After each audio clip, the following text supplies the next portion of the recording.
이번 주와 다음 주 제가 성경이 무엇인지 아주 성경의 전체적인 요약을 여러분에게 좀 해주고 싶습니다. 그리고 그 성경의 어떤 흐름, 성경의 주제가 또 무엇이고 또 성경이 가르치고자 하는 목적이 무엇이고 그 목적은 우리가 앞으로 향하여야 할 목적이기도 하고 우리 신앙의 목적이기도 하겠습니다. 그리고 또 이 성경 줄거리의 핵심, 또 모든 줄거리의 핵심 중심은 또 무엇인지 그것을 2시간을 통해서 아주 짧지만은 한번 여러분과 한번 살펴보자고 생각합니다. 그래서 아마 여러분에게는 그 성경을 너무나 막연하게 성경은 하나님 말씀이겠지라고만 생각하던 여러분이 이 2시간 동안 성경의 핵심이 무엇이고 성경은 무엇을 말하는 것이다, 성경은 무엇이다 하는 것을 잘 이해할 수 있는 계기가 되었으면 좋겠습니다. 제가 주제를 잡은 것은 하나님의 나라의 서막이라는 제목으로 주제를 잡았습니다. 성경은 전체적으로 하나님의 나라에 대해 쓰고 있다라고 저는 생각합니다. 그리고 그런데 제가 서막이라고 제목을 붙인 이유는 전체 성경의 어떤 서론격을 창세기 1장에서 3장이 말해주고 있다. 이 부분을 집중적으로 연구하고자 합니다.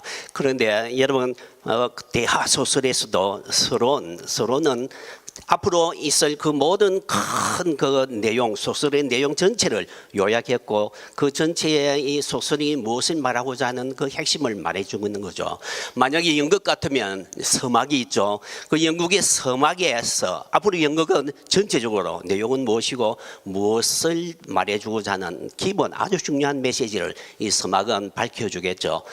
예를 들어서 오페라 서곡 같으면 앞으로 이 서곡이 울려 퍼지면서 앞으로 진행될 모든 줄거리를 쫙 말해주고 그리고 그 핵심 주제를 이 서곡이 또 말해주겠죠.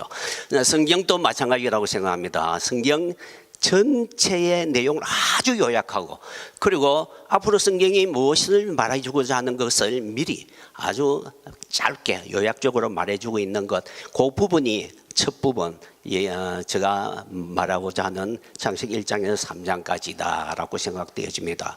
그리고 하나님의 나라가 무엇이다 하는 것, 그것을 핵심적으로 말해줄 뿐만 아니라 그리고 그 나라가 어떻게 또 이루어질 것이며 또 어떻게 완성될 것이냐 부분까지도 요 서막에서 말해주고 있다라고 생각합니다. 두 번에 걸쳤으니까 반으로 나누어지겠습니다. 그러니까 반토막이니까 조금 하나님의 나라의 모습이 오늘은 완전히 나오지 않으려는지 모르겠습니다. 그런데 본론에 들어가기 전에 창세기 1장 1절 본론에 들어가기 전에 서론 부분을 좀 이야기를 해야 되겠습니다. 성경은 무엇이냐 하는 의문, 성경을 우리가 어떻게 알고 읽어야 되느냐 하는 부분입니다. 그래서 요 서론 부분은 조금 어렵고 힘들는지 모르겠습니다. 너무 막 힘들고 좀 지겨우면 한 주기로 듣고 한 주기로 흘러버려지고 그냥 요 한 10분 정도, 한 15분 정도는 여러분이 막 그냥 마음 편안하게 듣는 둥 마는 둥 그렇게 좀 지내시면 좋겠습니다. 지겨우면 그냥 막 눈을 감아버리셔도 되겠습니다. 그러나 굉장히 중요한 부분입니다. 성경을 우리가 어떻게 이해해야 될 것이냐 하는 것입니다. 자, 성경이란 무엇이냐? 여러분 성경을 무엇이다고 생각하면 한마디로 요약을 말하면 사전학적으로 말해도 되겠죠. 성, 거룩한 성이겠고 경은 어떤 경전, 책이다. 거룩한 책이다. 그런 의미가 되겠죠. 이 의미는 한글 혹은 한문의 의미입니다. 그렇기 때문에 히브리어 원래의 의미보다도 우리가 생각하는 그냥 성경이다 하는 거죠. 그러면 성경은 무엇이냐? 좀 더 아주 그냥 사전학적으로 쉽게 말을 하면 저는 성경은 바로 계시 역사다라고 한번 정의를 내리고 싶습니다. 계시 역사라는 것입니다. 이 계시 역사라는 여기는 이 말은 두 단어로 이루어지고 있습니다. 계시라는 말과 역사라고 하는 단어입니다. 자, 먼저 계시라 할 때 계시는 하나님의 말씀이라는 거죠. 하나님께서 자신의 어떤 또 자신의 목적을 말씀해 주셨다, 밝혀 주셨다. 그러니까 그것은 하나님의 말씀입니다. 그런데 이 하나님의 모든 이 성경은 하나님의 말씀이니까 한 권의 책이다라고 해야 됩니다. 지금 말하자면 성경은 단일성을 가졌다, 한 권이다라고 하는 것입니다. 물론 성경은 저자가 다르겠죠. 첫 5권은 모세가 지었다라고 하기도 하고요. 신약에서 마태, 누가 저자가 다르죠. 또 바울 서신도 있고요. 그래서 저자가 다 다르지만은 결국은 하나님은 그 저자를 통하여, 사람의 있던 저자를 통하여 자신의 뜻을 밝혀주신 것입니다. 그렇기 때문에 원저자는 하나님의 한 분이시다라고 이야기할 수 있습니다. 자, 한 분의 하나님께서 전체 성경을 썼다라고 하니까 이 전체 성경은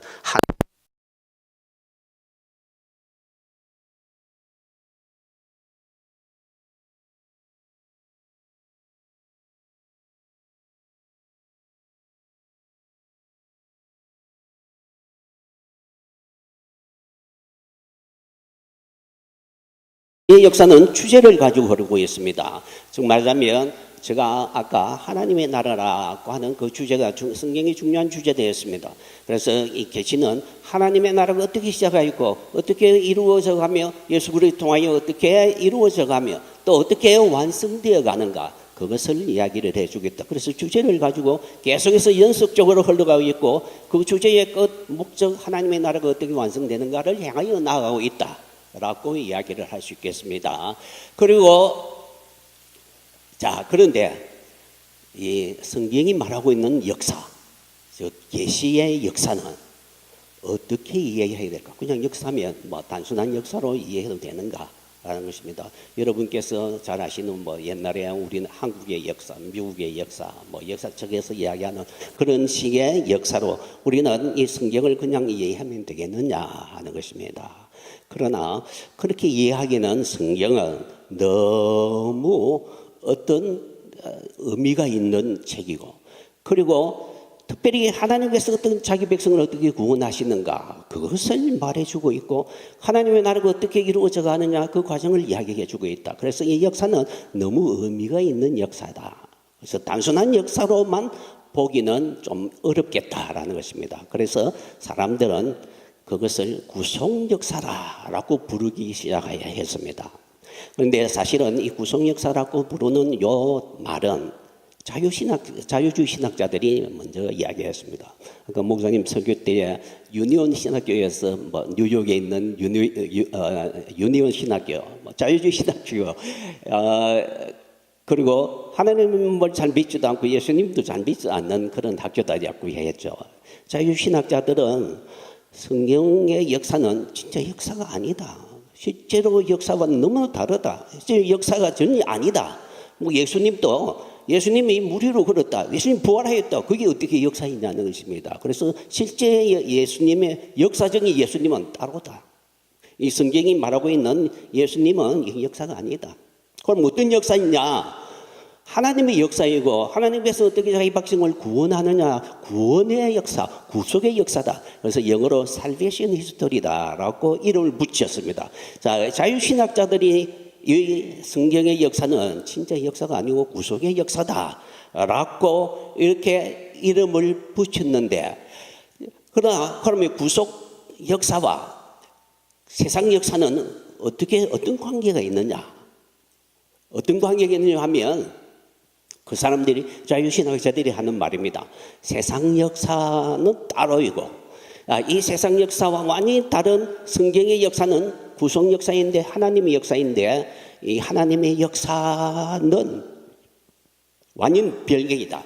구속 역사가 별개이다 라고 생각합니다. 그래서 우리는 세상 역사는 따로 공부하고 성경이 말하고 있는 하나님은 이런 하나님이다라고 성경은 말하니까 그 하나님 그냥 믿기만 하자. 실제로 하나님이 있는 것도 아니지만은, 그러나 하나님이 그렇게 아마 자기 백성을 그렇게 구원하신다고 믿으면 우리의 삶에, 우리의 정신적 건강에 굉장히 도움이 되겠지라고 하는 정도로 이 성경을 구속 역사라 해서 생각하는, 세상 역사와 분리시키는 그 자유신학자들의 입장입니다.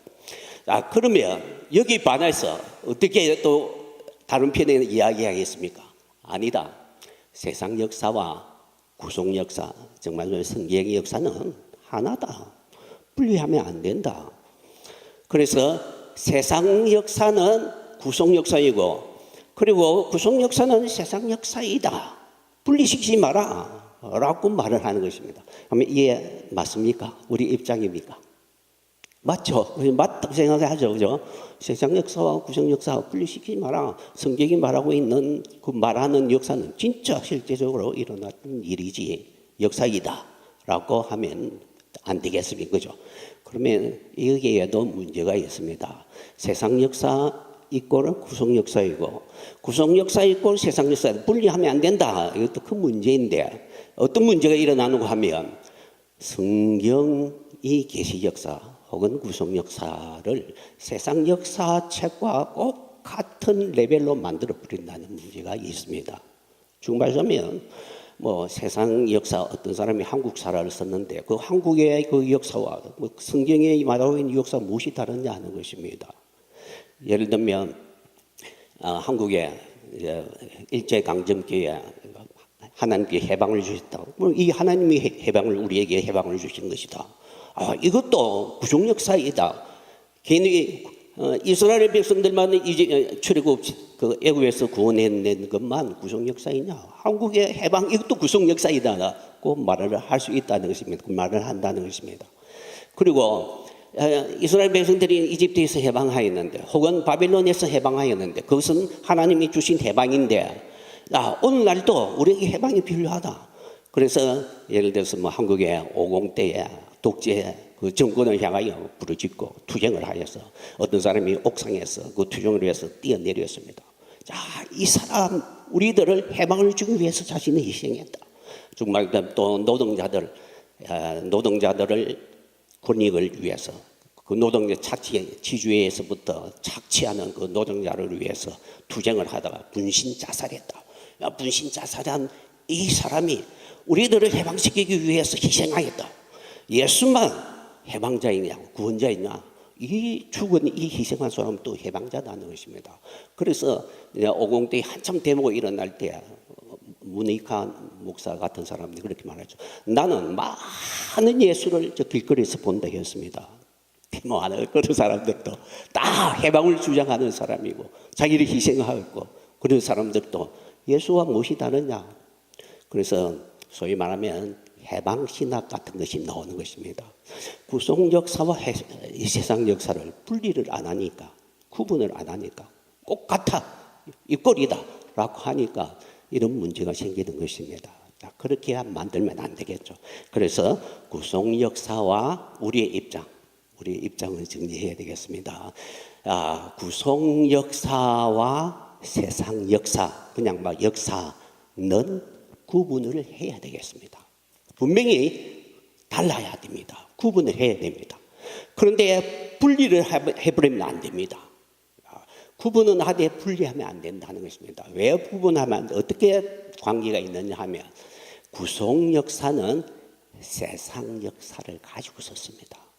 정말 하나님이 천지를 창조하시는데 천지 창조하신 일들 엄청나게, 만약에 역사가가 썼으면 엄청나게 많은 일을 썼겠죠. 그런데 하나님은 그 많은 하신 일 중에 부분적으로만 이것저것 발췌해서 자기의 목적을 위해서 발췌해서 그 부분만 가지고 자기의 목적을 위해서 써나갔다는 것입니다. 어떤 신학적인 의미를 부여하면서 그 목적을 가지고 그것을 써갔다는 것입니다. 그러니까 구속 역사는 세상 역사를 가지고 썼습니다. 그래서 구속 역사가 말하고 있는 그 역사 부분적으로는 분명히 역사적이다, 역사다 라고 했으면, 하나님이 천지 창조하셨다면 우리는 하나님 천지 창조하신 그 믿어야 돼요. 실제 역사로 믿어야죠. 그죠? 그리고 그뿐만 아니라 구속 역사는 세상 역사의 구현이 되고 또 세상 역사에 구현될 것입니다. 정말 그러면 구약에 앞으로 바벨론에서 이스라엘 백성들이 출바벨론 할 것이다 예언을 했습니다. 그런데 실제로 그 예언대로 바벨론을 했습니다. 앞으로 메시아가 오실 것이다. 우리의 구주 그 예수님이 오실 것이다. 구약에 예언했습니다. 예언한 대로 실제로 예수님은 왔습니다. 그래서 구속 역사가 말한 대로 이 세상에 그 역사는 구현되었습니다. 자, 앞으로 세상 마지막 때에는 어떤 일이 일어날 것이다. 그래서 그 마지막 때 일어날 일들 많은 이야기들을 성경에 해놓았습니다. 그리고 그래서 그 예언한 대로 그 말씀대로 앞으로 어떻게 될 것이라고요? 이 땅 위에 구현될 것입니다. 이루어질 것입니다. 그래서 세상 역사와 구속 역사는 완전히 분리를 하면 안 되지만 구분을 해야 된다. 구분은 하는데 관계가 있다. 굉장히 밀접한 관계가 있다. 서로 주고받는 관계가 있다. 그런데 그 관계 중에서 더 중요한 것은 구속 역사가 더 중요한 거죠. 그래서 구속 역사는 세상 역사를 관장을 한다 할 수 있습니다. 정말 자면 하나님께서 실제로 일어났던 일을 가지고 역사를 가지고 구속 역사를 써가지만은 그러나 그 구속 역사를 통해서 이 세상 역사가 그대로 이루어져 갑니다. 진행되어 갑니다. 그리고 또 세상 역사는 시작과 끝이 있습니다. 그런데 구속 역사는 영원에서 영원으로 이어집니다. 자, 세상 역사는 어떻게 시작되느냐? 창세기 1장 1절에 태초가 시작점입니다. 그죠? 하나님의 천지를 창조하신 그 시작점이 있습니다. 구속 역사는 시작점이 없죠. 하나님은 영원히 계시고, 그리고 예수님은 하나님으로부터 나셨는데 영원 전에 나셨습니다. 그죠? 그러니까 구속 역사는 끝이 없습니다. 앞으로도 끝이 없고, 그리고 세상 역사는 시작이 있는 반면에 또 끝도 있습니다. 그죠? 예수님이 재림하시고 나면 이 세상 역사는 이제는 구속 역사에 흡수되어서 앞으로 영원한 하나님의 나라만 존재할 것입니다. 그죠? 그러니까 이 세상 역사는 끝도 있습니다. 그래서 구속 역사가 세상 역사를 완전히 관장한다고 해도 되고, 완전히 더 높은 위에 있다고 해도 되는 것입니다. 그러나 우리는 세상 역사 속에 살고 있습니다. 그래서 세상 역사 속에 살고 있으면서 늘 구속 역사를 바라보며 오늘 우리의 이 현실에서, 나의 이 삶 속에서 하나님의 말씀이 어떻게 구현될 것이냐, 그것을 늘 기대하면서 살아야 된다는 것입니다. 세상 역사가 우리의 삶의 가이드라인이 되면 안 되죠. 구속 역사가 우리의 삶의 가이드라인이 되고, 그리고 그 끝도 역시 구속 역사로 흡수되어 구속 역사가 완전히 영원한 하나님의 역사로 계속될 것이다. 그래서 구속 역사가 더 우리에게 중요하고 그것이 우리의 모든 것의 가이드라인이고 그것이 우리의 소망이다 하는 것을 알아야 되겠습니다. 이 이야기를 하는 이유는 천지 창조도 여러분 단순한 역사적인 기록으로만 보면 안 된다. 그것을 말하기 위해서 이 서론을 했습니다. 그리고 또 앞으로 성경이 역사적으로 쓰여졌죠. 성경은 거의 다 역사들입니다. 그런데 그 역사들을 우리가 어떻게 이해를 해야 될 것이냐. 자유신학자들은 진짜 성경이 말하는 역사, 진짜 아브라함이 있었다는 거 아니다라고 하죠. 이거 모세야 가상인물이다 하죠. 시내산, 그 시내산에서 언약 맺었다, 그런 것도 없다. 그렇게 이야기하죠. 하나님의 역사이지 세상 역사는 아니다라고 하죠. 그러나 우리들은 믿습니다. 세상 역사를 가지고 구속 역사는 썼다는 것. 그래서 구속 역사에 있는, 계시 역사에 있는 그 사실은 실제로 역사적으로 일어났던 것인데, 그러나 단순히 역사화시키면 안 된다. 절대로 안 된다. 역사화시키면 성경을 완전히 이 세상의 책으로 똑같은 레벨로 낮추는 게 되어버립니다. 그러면 안 된다 라고 생각을 합니다. 그래서 같이 하나로 보면 안 됩니다. 같이도 보면 안 됩니다. 구분을 해야 된다라고 이야기를 했습니다. 계시 역사는 구속 역사다. 왜 구속 역사이냐면 우리도 자유신학자들이 구속 역사라고 말했지만 우리도 구속 역사라는 단어를 씁니다. 왜 그러느냐? 역시 이 하나님께서 이 세상을 어떻게 구원해 나가시는가를 기록하기 때문에 그런 의미에서 우리도 구속 역사라는 의미로 씁니다. 그리고 또 다른 말로 하면 하나님의 나라가 주제인데 하나님의 나라가 어떻게 이루어져 가느냐? 그 이루어져 가는 과정, 그 이루어져 가는 과정을 이 성경은 쓰고 있다. 그런 의미에서 구속이다, 구속 역사다라고 이야기를 하는 것입니다. 그래서 우리가 구속이다 할 때 그 구속은 막 이렇게 쉽게 생각하시기 바랍니다. 하나님의 나라가 이루어져 가는 그것. 구속의 완성은 하나님의 나라의 완성. 그리고 구속의 과정이라면 하나님의 나라가 이루어져 가는 과정. 그것이 구속의 과정이다. 그렇게 쉽게 이야기를 하면 되겠다. 라고 생각합니다. 자, 구속의 과정은 성경에 두 번에 걸쳐서 구속의 과정이 이루어지고 있습니다. 첫째는 천지 창조의 시작에서 에덴 동산에서 하나님의 나라가 완성되고 있습니다. 이것이 첫 번째 구속의 과정입니다.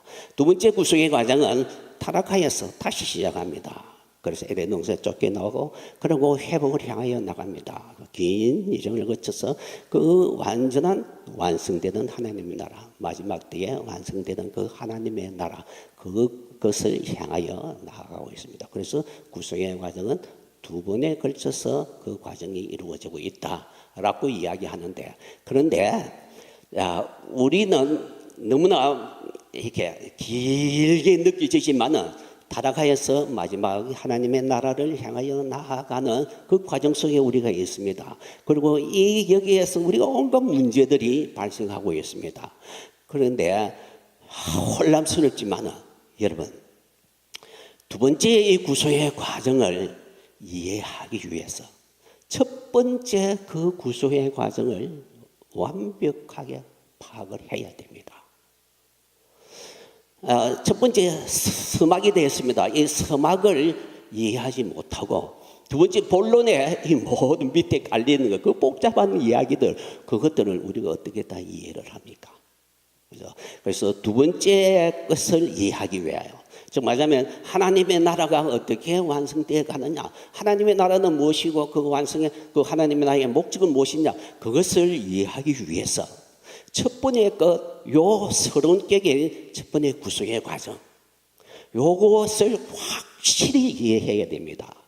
요것 이해하지 못하면 성경 창세기 4장부터 이제 두 번째 과정에 요한계시록까지 쭉 연결될 것인데, 이 긴 이 성경을 이해하지 할 수가 없는 것은 오리무중에 빠지게 됩니다. 그래서 그 큰 이 성경의 덩치를 맥을 확실히 잡고 읽어 나가기 위해서는 첫 번째 요 서막에 해당되는 1장에서 3장을 확실히 여러분은 깨뜨리게 됩니다. 그래서 하나님의 나라는 이렇구나.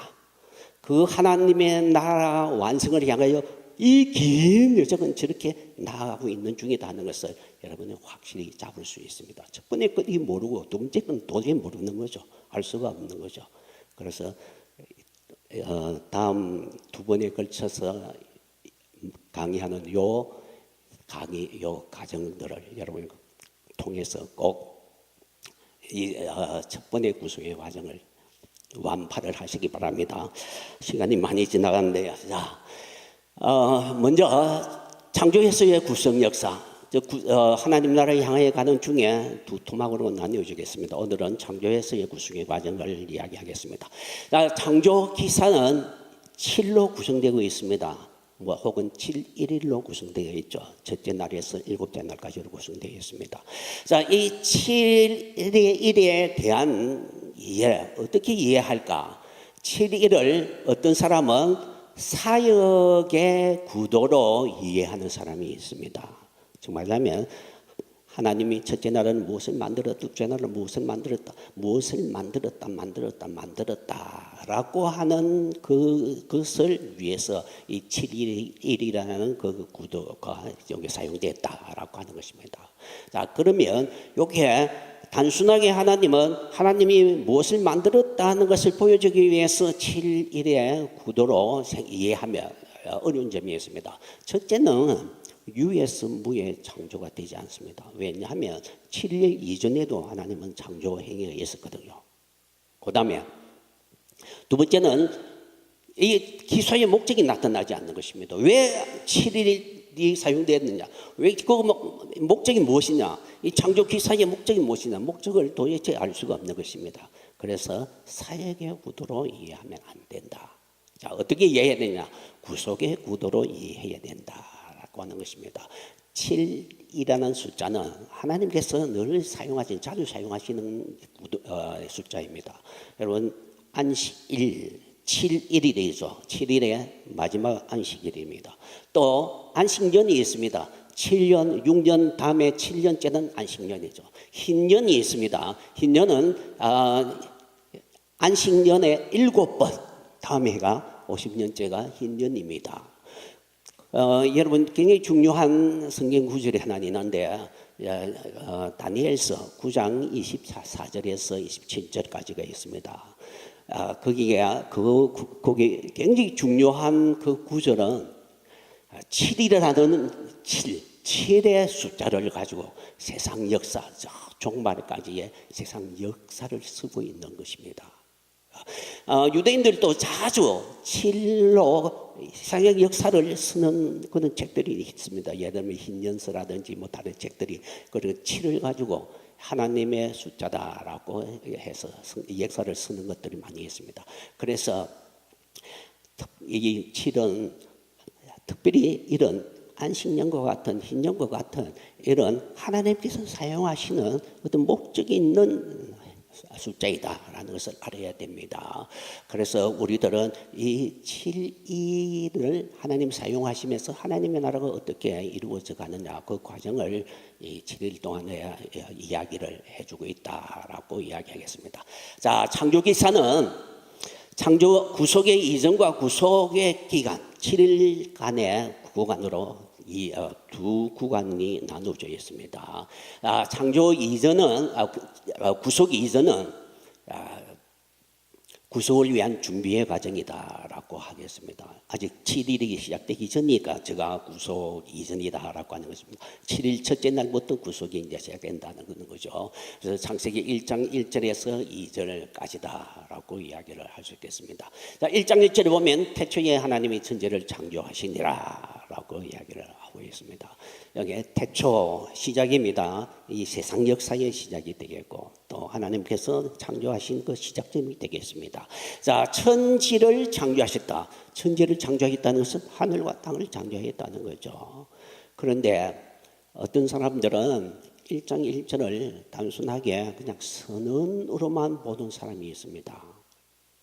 창조 행위로 보지 않고 그런 문제가 있습니다. 서론으로만 보면 문제가 있습니다. 서론으로 보는 것이 아니라 대선언일 뿐만 아니라 하나님이 이 세상을 창조하셨다는 대선언일 뿐만 아니라 실제로 창조 행위가 여기 담겨 있다고 봐야 됩니다. 선언만으로 보고 창조 행위로는 보지 않으면 그러면 1장 2절에 보면 땅이 혼돈하고 공허하며 땅이 있는 곳으로 나옵니다. 그러면 이 땅은 어디에 있느냐? 1장 1절에 하나님이 천지를 창조하셨다라고 하는 천과 땅 여기 이미 창조 행위에서 창조를 하신 것입니다. 그죠? 자, 그리고 여기에 또 주목할 것은 창조라는 요 단어입니다. 창조하시니라 히브리어로 바라라고 하는 말인데 바라라고 하는 히브리어 말은 하나님께서 사용하실 때에 특별한 창조 때에 항상 사용됩니다. 다른 아사라는 다른 동사들, 다른 또 동사들이 있지만은 그러나 그것도 하나님이 행하신 일례도 사용해 있지만 바라라는 이 동사는 특별하게 무에서 유와 같은 특별한 일을 하나님이 창조하는 일에 사용하시는 동사다라는 것을 좀 강조를 하고 싶습니다. 왜냐하면 나중에 또 나오니까요. 자, 1장 2절로 넘어갑니다. 1장 1절에는 하늘과 땅을 하나님이 만들었다 했습니다. 창조했습니다. 실제로 하늘을 창조하셨고 땅을 창조했습니다. 그런데 2절은 이 하늘은 놔두고 땅으로 초점을 모읍니다. 그런데 그 땅이 어떤 상태냐면 혼돈하고 공허하고 흑암 깊음 위에 있고 하나님의 영은 수면 위에 운행하시다라고 했습니다. 이것은 원시 상태의 땅의 모습이다. 아주 구속되기 이전이다라고 이야기할 수 있겠습니다. 창조하신 그 원시 상태의 모습, 혼돈 공허입니다. 혼돈하고 공허하다는 것은 엉망진창이다. 아직 준비되지 않았다. 흑암이 기품에 있다는 것은 땅 전체 아무리 가도 흑암으로 가득 차 있다는 것입니다. 그리고 수면, 물로 덮여 있다는 것입니다. 땅 표면은 물로 덮여 있습니다. 자, 이런 관계인데 봅시다. 공허하고 혼돈하고 엉망진창이다. 뒤죽박죽이다. 흑암으로 가득 차 있다. 물로 덮여 있다. 이것은 아직 첫째 날이 시작되기 전에, 저 구속되기 이전의 상태의 모습이라는 것입니다. 그런데 이제 준비가 되었습니다. 어떤 준비가 되었느냐? 하나님이 무슨 일을 이룰 준비가 되었습니다. 그래서 1장 2절에 보면 하나님의 영이 수면에 운행하신다 했습니다. 이 운행하는 것은 배한다, 떠돈다는 말인데, 여러분 새가 둥지 위로 떠돌고 있습니다. 그러면 무엇하기 위해 떠도릅니까? 목적 없이 방황합니까? 아니죠. 둥지 안에 있는 새끼들을 키우는 거죠. 먹이도 주고 보호하고 키우는 거죠. 자, 그것처럼 하나님의 영도 이 혼돈된 이 땅 위에 무엇인가 이루기 위하여, 키우기 위하여, 이루어 나가기 위하여 지금 준비를 하고 있다. 그래서 이것은 구속을 위한 준비가 된 상태다라고 이야기하겠습니다. 자, 준비가 된 상태에서 이제 첫째 날이 시작됩니다. 7일을 두 단계로 나눌 수 있습니다. 첫째 단계는 준비의 단계인데 첫째 날에서 셋째 날, 두 번째 단계는 지배의 단계인데 넷째 날에서 여섯째 날까지입니다. 첫째 날 보면 빛이 있으라 했습니다. 있으라, 있다라는 말은 영어로 비동사이죠. 히브리어로 하야라는 동사인데 비동사는 여러분 없는 데에서 있으라 뚝딱, 도깨비 방망이가 뚝딱 해서 있으라라고도 할 수 있는 것이고, 또 다른 곳에서 있는 사람, 여기는 지금 없는데 여기 있으라라고 해서 있는 것이 이제는 여기 있게 하는 것, 그런 의미도 있습니다. 그죠? 그래서 있으라는 요 한 단어만 가지고 무에서 유의 창조다라고 말할 수도 있겠고, 또 그렇게까지 말할 필요가 없다라고 할 수도 있습니다. 명확하지 않다는 것입니다. 여하튼 첫째 날은 빛을 창조했다는 그 의미를 부여하는 그 말보다도 여기에 목적이 무엇인가 하면 빛이 있으라 해서 어두움, 원래 어두움에 있는 것을 어둠을 몰아내고 빛과 어둠을 분리시키겠다는 것입니다. 다시 그림을 한번 봅시다. 자, 첫째 날은 구속되기 이전에 흑암에서부터 시작됩니다. 구속되기 이전에 땅의 상태는 흑암으로 가득 차 있었다 했습니다. 공허하고 혼돈하고 공허하고 흑암이 깊음이 있다 했습니다. 전체적으로 가득 차 있습니다. 기타 안에 소리가 가득 차 있는 것처럼 땅 전체에 어둠으로 가득 차 있습니다. 그런데 하나님은 여기에 빛을 도입함으로써 빛이 있으라 해서 흑암을 한쪽으로 몰아내고 빛을 한쪽에 도입했습니다. 그래서 분리를 했습니다. 자, 1장 5절에 보면 빛을 낮이라 부르시고 어둠을 밤이라 부르시니, 자, 빛과 어둠을 나눠놓고 이름까지도 부여했습니다. 빛을 낮이라 하고 어둠을 밤이라 불렀습니다. 자, 흑암에서부터 구속되기 이전에 이 땅의 상태, 흑암 가득 찬 이 흑암을 이제 구속을 준비를 시키는데 분리를 시켜서 준비를 시켜 놓았습니다. 그 다음에 둘째 날은 궁창을 두어서 물과 물로 나누게 하셨다. 궁창을 두어서 위에 물과 아래 물로 나누게 하셨다 했습니다. 그런데 그 궁창을 킹 제임스 버전은 퍼마멘트라고 부르고, NIV는 익스펜스라고 부르고 있습니다. 퍼마멘트도 하면 굉장히 단단한 것이다, 그런 인상을 가지죠. NIV는 익스펜스 같으면 펼쳐나가다 하는 그런 의미입니다. 자, 여기 히브리어 라키아라는 말인데 이것은 어떤 구리 덩어리가 있습니다. 그것을 불에 넣고서 막 두드립니다. 두드려서 이렇게 얇게 펴는 거. 그 얇게 펴는 요 과정, 그것이 라키아입니다. 그래서 궁창을 두었다라는 것은 단단한 것을 펼쳐나가는 단단한 부분이니까 퍼마멘트라고 또 이름을 붙이기도 하고, 또 펼쳐나간 부분이니까 익스펜스라고 붙이기도 했습니다. 자, 여러분 1장 2절에 혼돈된다 했습니다. 혼돈된 뒤죽박죽 되어 있는 것들을 점점 무거운 것을 안으로 두고 가벼운 것을 밖으로 펼쳐냅니다. 그래서 가벼운 것을 펼쳐낸 부분, 이것이 궁창입니다. 즉 말하자면 혼돈되어 있는 거기에서부터 기체들을, 가벼운 것들을 이렇게 하늘로 올라가게 해서 대기권, 소위 말하면 대기권 펼쳐낸 부분이다 라고 이야기했습니다. 자, 그런데 이 펼쳐낸 목적이 무엇이냐? 물을 나누기 위해서입니다. 여러분 봅시다. 첫째 날은 흑암을 가지고 분리를 했는데, 둘째 날은 물을 가지고 하나님께서 정리를 해 나가기 시작했습니다.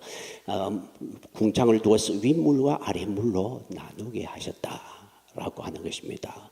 구속되기 이전에 물로 덮여 있었댔죠. 이 물을 증발시켜서, 엑스펜스 시켜서 이렇게 윗물로 나누게 하고 아랫물로 남게 했다는 것입니다. 자, 그런데 하나님이 이 궁창을 하늘이라고 불렀는데, 자, 하늘에는 요 단어 히브리어로 샤마임인데, 이 샤마임이란 두 단어로 합쳐져 있는 단어입니다. 샴은 저쪽이고 마임은 물입니다. 그래서 다른 말로 하면 저쪽의 물입니다. 그래서 여러분은 둘째 날은 궁창을 이렇게 물을 가지고 펼쳐 나가서 이 위에 부분, 수증기가 되겠죠. 그래서 나중에 구름이 되겠고, 그것이 나중에 또 비가 되겠죠. 그 위에 부분과 아래 부분의 물을 나누게 하였다라는 의미로 이해하면 되겠습니다. 1장 2절에 구속되기 이전의 상태에서 준비를 지금 또 이렇게 정리를 해 나가신다라고 할 수 있겠습니다. 셋째 날은 물을 가지고, 아랫물을 가지고 한쪽으로 모이고 묻히 드러나려 했습니다. 그래서 물과 바다를 육지를 나누게 하였다라고 했습니다. 이렇게 해서 물을 가지고 또 아랫물을 가지고 분리를 했습니다. 이 첫째 단계, 첫째 날에서 셋째 날은 전부 다 분리를 통해서 1장 2절에 구속되기 이전의 상태의 이 땅을 정리를 해 나간 것이다.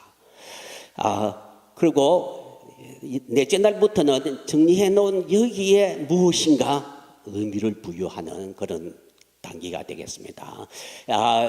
넷째 날입니다. 하나님의 궁창에 광명체를 두었고 낮과 밤을 나누고 다스리게 합니다. 여러분 1장 16절인데 1장 16절 여기 우리말 번역하는 것 조금 별로 좋지가 않아서 제가 특별히 히브리어를 가지고 다시 한번 번역했습니다. 16절은 이런 말입니다. 하나님이 두 광명체 중, 여기에 동사는 하나밖에 사용되지 않습니다. 하나님이 두 광명체 중 큰 광명체를 낮의 통치자로 만드시고, 요 만들다라는 요거 아사라는 동사인데 요 하나만 사용되었습니다. 다른 말로 하면 삼으시고라는 말입니다. 작은 광명체를 밤의 통치자로, 이것은 앞에 붙어야죠, 만드시고 혹은 삼으시고, 또 별들은 또 밤의 통치자로 만드는 것에 붙는 거죠. 그래서 이 넷째 날은 무엇인가 하면, 넷째 날은 하나님이 광명체를 두었는데 큰 광명체와 작은 광명체를 주었습니다. 큰 광명체는 태양이 되겠죠. 그 태양은 낮을 통치하도록, 지배하도록 통치자로 삼으셨습니다. 만드셨습니다. 두 번째 작은 광명체, 달이 주고, 작은 광명체는 밤을 통치하도록 만들었습니다. 그리고 별들도 이 작은 광명체와 함께 밤을 통치하는 자로 만들었습니다. 그래서 우리가 여기 보면 이 넷째 날은 첫째 날과 밀접한 연관이 있습니다. 첫째 날은 빛을 두어서 낮과 밤을 나누게 했죠, 그죠? 빛과 어둠을 나누었고, 빛을 낮이라 어둠을 밤이라 불렀습니다. 첫째 날을 이렇게 만들어 놓은 부분입니다. 이렇게 나누어 놓은 것을 가만히 두지 않고 하나님이 이제 여기에 통치자를 두어서 낮에 통치자를 주고 밤에 통치자를 두어서 이것이 잘 순환되게 하고 어울리게 하고 가만히 놔두는 것이 아니라 이것들을 다스리게 만들었습니다. 통치자로 만들고 다스리게 만들었다. 그래서 연한을 이루고 달을 계절을 이루고 또 달을 이루고 또 날을 하루 이틀 날을 이루게 만들었다라고 하는 것이 넷째 날의 목적입니다. 다섯째 날은 물, 아래에 물에 생물을 두고 하늘의 궁창에는 새가 나르게 했습니다. 자, 그래서 넷째 날은 짐승이 드디어 나타나는데 요 넷째 날 요 짐승을 만들 때에 특이한 점이 있습니다. 특이한 점. 바다 짐승 번성하는 생물을 종류대로 새를 그 종류대로 창조하시니 바라라고 하는 창조의 단어가 여기 사용되어 있습니다. 맨 처음 사용되어 있는 바라 창조하다는 것은 1장 1절에 나타났습니다. 1장 1절은 무에서 유의 창조입니다. 그리고 그 뒤에는 한 번도 바라라고 하는 창조하다는 말이 없습니다. 그런데 여기에 드디어 이제는 여기에는 창조하다는 말이 나옵니다. 정말 하면 생명체입니다. 생명체. 창조하는 무에서 유, 완전히 없는 것에서 있는 것입니다. 그 다음에 두 번째 특이한 점은 생물을 그 종류대로 하고 있는데 이 생물을 네페시하야라고 하고 있습니다. 네페시하라는 사람도 하나님이 만들어 놓고 네페시하라라고 했습니다. 똑같은 단어를 쓰고 있다는 것입니다. 이것은 다른 말로 우리말로 하면 생명체라는 것입니다. 이 생명체는 전에 만드는 것과 그 이전에 만드는 것과 완전히 다릅니다. 그죠? 동물의 세계입니다. 완전히 다릅니다. 그래서 이것을 창조하셨다. 이는 무에서유의 특별한 창조로 말씀하시고 계신다는 것입니다. 또 특이한 점은 세 번째. 그들에게 복을 주고 가라사대 생육번숙 충만하라 했습니다. 그런데 사람에게도 복을 주시고 생육번석 충만하고 땅을 정복하고 땅을 다스리라라고 하고 있습니다. 사람에게 준 요 말과 거의 비슷하게 이 짐승에게도 주었다. 그런데 물에는 물고기들, 궁창에는 나르는 새들을 두어서 그것들을 충만케 하고 다스리게 하는 그런 역할을 두었다는 것입니다. 그래서 다섯 예를 봅시다. 다섯째 날은 둘째 날하고 밀접한 것이었습니다. 둘째 날은 궁창을 두었고 위에 물과 아래 물 나누었습니다. 위에 물의 부분을 하늘이다 했습니다. 또 아래 물 바다다 했습니다. 그런데 이렇게 둘째 날에 만들어 놓은 이것을 가만히 그냥 놔두지 않고 거기에 이제 생명체를 그게 창조하셔서 넣어서 그게 충만하도록 하고 그리고 이것들을 다스리게 하는 것입니다. 윗물에 해당되는 이 궁창에도 새를 두어서 이제 다스리게 하는 것입니다. 그죠? 자, 그 다음에 여섯째 날입니다. 여섯째 날에 생물을, 짐승을 그 종류대로 내라 했습니다. 자, 짐승은 셋째 날에 만들어 놓은 바다와 묻지 드러나게 했습니다. 육지가 드러나게 했습니다. 이 육지의 부분에 다섯째 날은 하늘과 물에 생명체를 두었는데 아주 육지에는 말이 없었습니다. 그죠? 육지에도 이제 생명체를 두고 있습니다. 여러분 창조 과학자들이 이야기할 때 보면 물고기가 엄청 오래됐죠.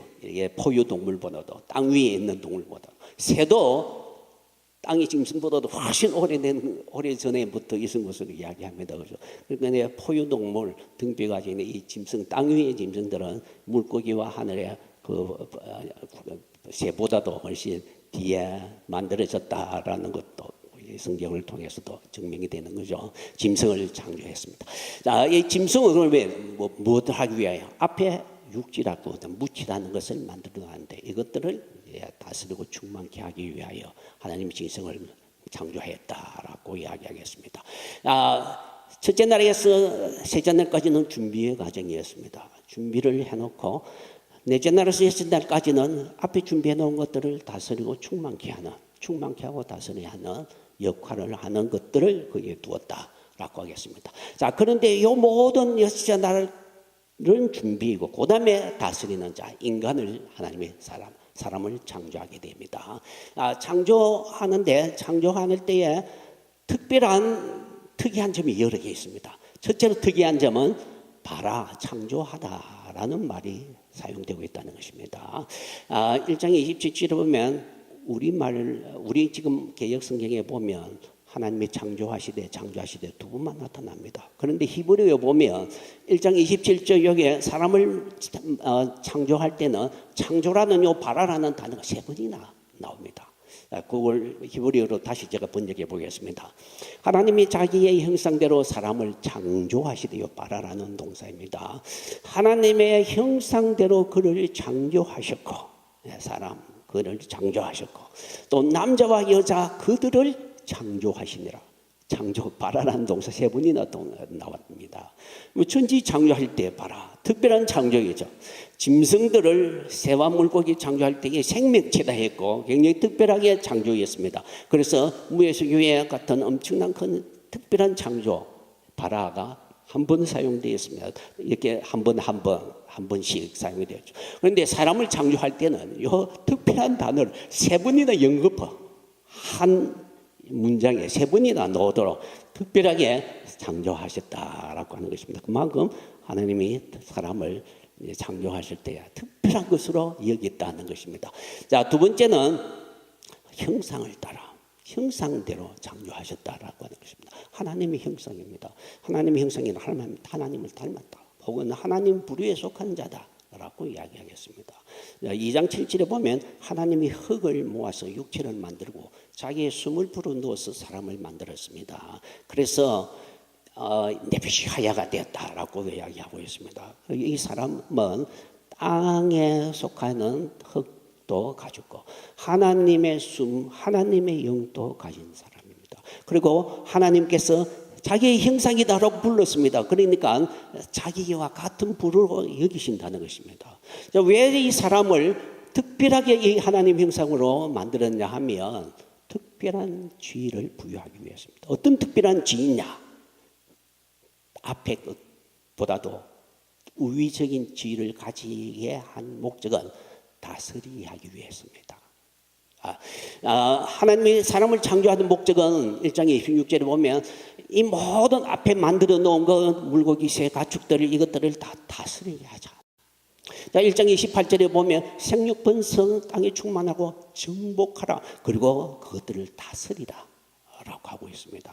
그래서 형상이라고 말씀을 하신 이유는 높은 지위를 가지고 하나님만큼까지는, 하나님 이꼴은 아니지만 하나님만큼까지 높은 자리에서 이것들을 다스리도록 하기 위해서 하나님은 높은 지위를 부여하기 위해서 사람을 만들었다라고 이야기하겠습니다. 그래서 여기서 보면 준비의 단계가 있고 지배의 단계가 있었는데, 짐승까지 첫 번째 날에서 6째 날까지 모든 것을 준비의 과정이고, 또 사람은 지배의 과정이고, 그래서 준비와 지배의 과정으로 이루어지고 있다라고 이야기하겠습니다. 자, 그러면 6날까지입니다. 7째 날이 있겠죠. 7째 날은 무엇이 되어야 되겠습니까?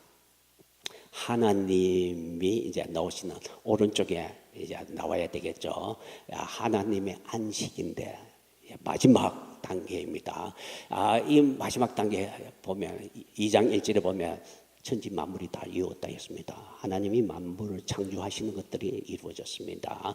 7째 날에 마침에 이날에 안식하였다 했습니다. 하나님의 안식입니다.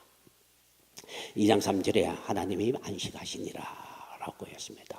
자, 하나님의 안식, 7째는 하나님인데 앞에 날은 전부 다 준비의 단계이고, 그 다음에 하나님께서 그 모든 것들을 지배하는 단계로 마지막 단계가 이루어졌다라고 이야기하겠습니다. 자, 하나님의 안식이 있는데 이 안식을 이해를 좀 해야 되겠습니다. 안식의 의미가 무엇일까? 하나님이 안식하였다. 무슨 의미냐? 안식의 이해를 첫 번째로 이렇게 이해하는 사람이 있습니다. 일에서 쉬는 것이다. 일을 더 이상 하지 않고 쉬는 것이다. 이거는 편협된 안식의 의미다라고 생각합니다. 잘못된 의미다는 것입니다. 어떤 사람은 이 하나님의 안식은 단순히 일에서 쉬는 것이다, 그것을 주장하기 위하여 성경을 엉터리로 번역하는 데가 있습니다. 표준 세번역이라고 한국 성서공회에서 1980년 초에 발간한 그런 책이 있습니다. 이 책이 출판되고 난 뒤에 아마 보수주의 그런 교회에서 엄청나게 반란이 일으켜가지고 이 책은 지금은 전체적으로 사용되지 않고 계속 출판은 되고 있습니다만은 여하튼 표준시 번역은 이렇게 번역하고 있습니다. 2장 2절에 보면 하나님은 하시던 일을 엿새 날까지 마치고 일의 날에 하던 모든 일에서 손을 떼고 쉬셨다. 창조 행위는 6일까지 창조 행위가 다 이루어져 있고 거기까지 6일에는 다 마쳤다는 것입니다. 그러면 7일에는 이제는 할 일이 없이 이제 하나님께서 쉬었다는 것입니다. 그래서 손을 떼고 더 이상 일을 하지 않고 쉬었다는 것입니다.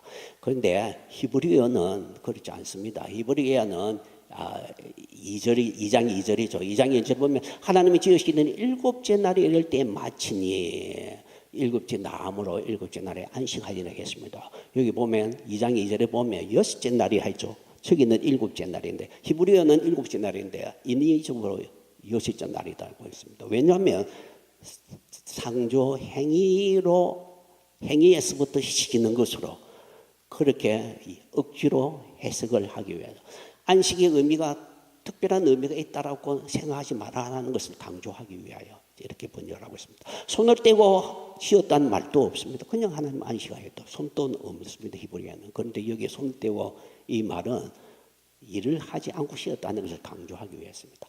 자, 2장 3절에도 표준시번역은 이렇게 번역하고 있습니다. 하나님 창조하신 모든 일을 손을 떼고 쉬었으므로.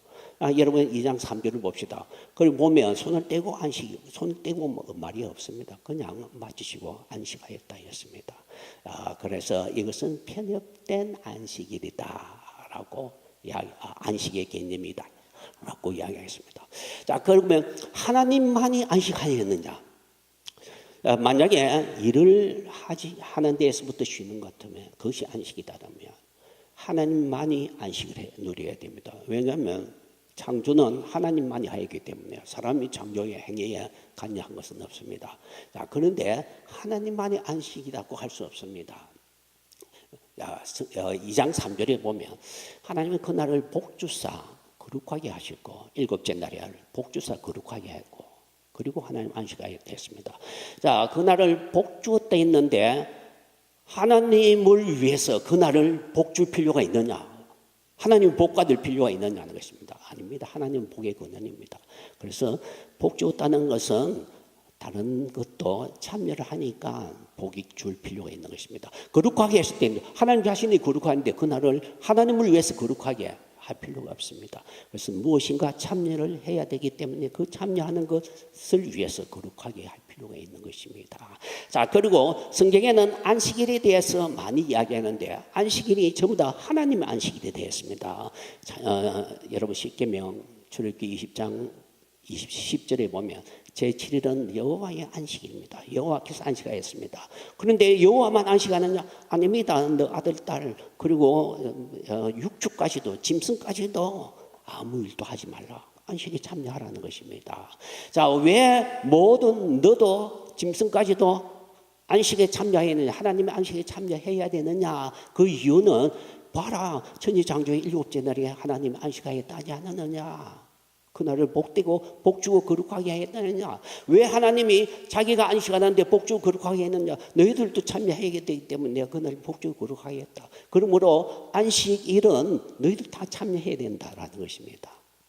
그런데 짐승들까지만 참여하는 게 아닙니다. 안식년에 대한 이야기입니다. 레위기 25장 2절에 보면 그 땅으로 여호와 앞에 안식하게 하라. 그 7년에는 땅으로 쉬어 안식하게 하라 했습니다. 정말 땅도 안식이 하는 것입니다. 그러니까 천지창조의 전체 자체가 사람뿐만 아니라 전체가 땅, 짐승, 사람 전체가 이 하나님의 안식에 참여하고 있다라고 하는 것입니다. 자, 하루만이 안식인가? 그러면 하루 하나님 안식하고 난 뒤에 다음 날 또 무슨 일을 했다는 말일까? 하루만이냐는 것입니다. 아닙니다. 하루만일 수가 없습니다. 왜냐하면 2장 1절에 보면 천지 만물이 다 이루어 있다 했습니다. 이루었다는 것은 칼라라고 하는 히브리어 말인데 완성하다는 것입니다.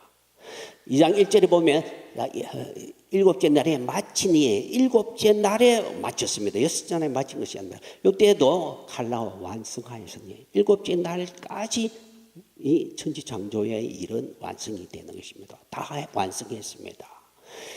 그래서 더 이상 창조할 것이 남아있는 것 아닙니다. 다 마쳤습니다. 여러분, 하나님이 창조를 하시고 난 뒤에 보시기에 심히 좋았다 했습니다. 좋았다는 말은 토브라는 말인데, 토브. 여러분, 건축 회사 이름도 토브라는 회사가 있대요. 아마 히브리어 이 좋다라는 요 말 따서 아마 이름을 붙인 것 같아요. 토브, 좋다라는 말입니다. 이것은 완벽한 좋은 것이어야 됩니다. 지선의 것이 됩니다. 최상의 것이 됩니다. 자, 하나님이 모든 일을 마치시며, 즉 완성하였으면 이 완성은 완벽한 완성이 되어야 됩니다. 아직도 할 일이 남아 있는데 있는 걸 가지고 완성이라고 할 수가 없는 거죠. 그래서 하루만 쉬고 또 다음날 일을 한 것이다, 그런 안식이다 하면 안 되겠습니다. 자, 그러면 이 안식은 하나님이 안식 제7일 안식하였는데 이 안식은 세상의 것이었고 그리고 영원한 것이어야 됩니다. 앞에 만드는 것들을 가지고 이제 하나님이 엔조이 하시는데 그 하나님이 엔조이 하시는 그 모든 엔조이가 영원한 궁극적으로 영원한 것이어야 됩니다. 그래야 천지창조가 완벽한 것이 되는 거죠. 이것이 영원한 것이다 하는 증거가 어디 있느냐? 히브리서가 그것을 말해주고 있습니다. 자, 히브리서가 말하고 있는 안식에 대해서 한번 봅시다. 히브리서 3장에 보면 출애굽 때에 너희들이 가나안에 들어가지 못하고 중간에 많이 죽었다. 왜냐하면 배반을 했기 때문에 죽었죠. 그런데 가나안에 들어가지 못하고 말을 대신에 안식에 들어오지 못하고 너희가 많이 죽었다 했고 있습니다. 히브리서 3장 18절에 보면 누가 안식에 들어가지 못하느냐? 가나안에 들어가지 못한 것을 안식이다 하죠. 누가 안식에 들어가지 못하느냐? 순종하지 아니한 자들이 아니냐? 그들은 믿지 아니하여서 많이 안식에 들어가지 못하고 즉 가나안에 들어가지 못하고 죽었다는 것입니다. 그런데 히브리서 4장 8절에 보면 여호수아가 저에게 안식을 주었다며 그 훗날에 더 이상 안식을 말씀하지 아니하였습니다. 여러분, 출애굽해서 가나안에 들어가는 것, 그것이 안식이라고 표현하고 있습니다. 여러분, 여호수아서에 보면 1장과 2장에 보면 이제 하나님께서 저 가나안에 들어가서 너에게 안식을 주실 텐데, 자, 여러분, 여호수아 23장에 보면 하나님이 모든 적들을 다 물리치고 너에게 안식을 주셨는데 하고 끝을 맺고 있습니다. 여호수아가 가나안을 정복하고 그거 누리는 것, 그것을 이제는 안식이라고 표현하고 있습니다. 그런데 여호수아가 안식을 너희들에게 많이 주었으면 더 이상 안식이 필요하다고 말하지 않는데 성경은 계속해서 앞으로 안식이 있을 거라고 말을 하고 있다는 것입니다. 그리고 오늘날 우리에까지 히브리서 4장 9절에 보면 우리도까지도 아직 안식할 때가 남아있다. 우리에게도 안식이 남아있다고 있습니다. 그리고 4장 11절에 보면 우리는 저 안식에 들어가도록 힘써야 된다 했습니다. 가나안에 들어가는 그 안식이 완전한 안식이 아니다. 더 큰 안식이 남아있다. 우리에게도 남아있다는 것입니다. 자, 그래서 우리가 저 안식에 들어갈 약속이 남아있지라도 혹 너희 중에 미치지 못할 자가 있을까 두려워하라는 것입니다. 저 광야 들어가지 못한 사람처럼 우리도 두려워하라는 것입니다. 그런데 4장 3절에 보면 믿는 우리는 들어간다 했습니다. 저 안식에 들어간다 했습니다. 왜냐하면 구약과 신약과 다릅니다. 구약에는 믿지 않으면 들어가지 못했지만 신약은 이제는 한 번 믿어버리면 이제는 끝까지 들어가는 것입니다. 그런데 이 안식은 어떤 안식이냐? 세상을 창조할 때부터 그 일이 이루어졌는 거예요. 우리가 앞으로 들어갈 그 안식, 우리는 확실히 들어간다. 그런데 그것은 천지 창조 때 이루어진 것이다 했습니다. 그리고 히브리서 4장 4절에 보면 제7일에 관하여 어디 이렇게 이랬을 때 하나님은 제7일 모든 일을 쉬셨다. 정말 말하자면 안식하셨다. 말을 하지 않았냐? 성경에 말하지 않았느냐? 그 성경 그 안식, 그 안식이 바로 우리가 앞으로 영원히 들어갈 그 안식이다 라고 말하는 것입니다. 그래서 돌아가서 미래에 우리가 들어갈 안식, 그것은 천지 창조 때에 하나님이 이루신 안식이었다. 그래서 하나님께서 안식하였다, 창조 때 안식하였다 하고 하루만 쉬고 또 다시 일을 한 것은 아니었다. 그것은 궁극적인 안식이었다. 영원한 것이었고 앞으로 미래에 우리가 들어갈 안식이기도 하다라는 것입니다. 그런데 여기 봅시다. 인간까지 만들어 놓고 하나님이 안식하였는데 그 안식을 향하여 천지창조의 구도가 엮어져 가고 있습니다. 왜 하나님이 7이라는 숫자를 사용했을까? 이제 답이 나오는 거죠. 그 목적이 있기 때문이다. 무슨 목적이 있냐? 하나님이 안식하였는데 그 하나님의 안식에 우리도 들어가야 될 궁극적인 안식이고 그 안식을 향하여 하나님이 창조를 하신 것이다. 그 목적 때문에 하나님은 7이라고 하는 그 구도로서 지금 천지창조 기사를 쓰고 있다라고 이야기하겠습니다. 그런데 여러분,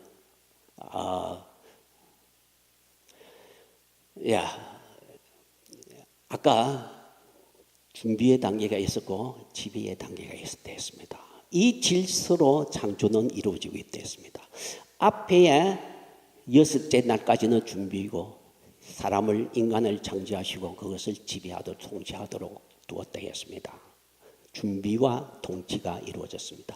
만약에 인간을 창조한 데까지 여기에 딱까지 머물면 여기까지 머무르 버리면 여기를 끝이 나버리면 그러면 이 나라는 하나님이 창조하는 창조의 목적은 인간 나라, 사람 나라를 만들기 위해서입니다. 왜냐하면 사람을 통치자로 세우시는 것으로 끝나버리면 말입니다. 그러면 우리의 목적은 무엇입니까? 하나님이 창조한 목적은 사람 나라를 만들기 위해서겠습니까? 아니죠. 하나님 나라를 만들기 위해서죠. 그래서 하나님의 나라가 목적인데 그럼 하나님의 통치가 있어야죠. 그래서 하나님의 통치까지 이루어져야 하나님의 나라가 목적인데 하나님의 통치권 행사가 있느냐는 것입니다. 창조기사에 있느냐는 것입니다. 확실히 나타나지 않지만 어렴풋이 하나 나타나는 데가 있습니다. 여기입니다. 7째 날을 복주사 거룩하여 하였으니 하나님이 안식하였다 했습니다. 그날을 복주고 거룩하게 했습니다. 누구를 위한 복주고 거룩하게 되었습니까?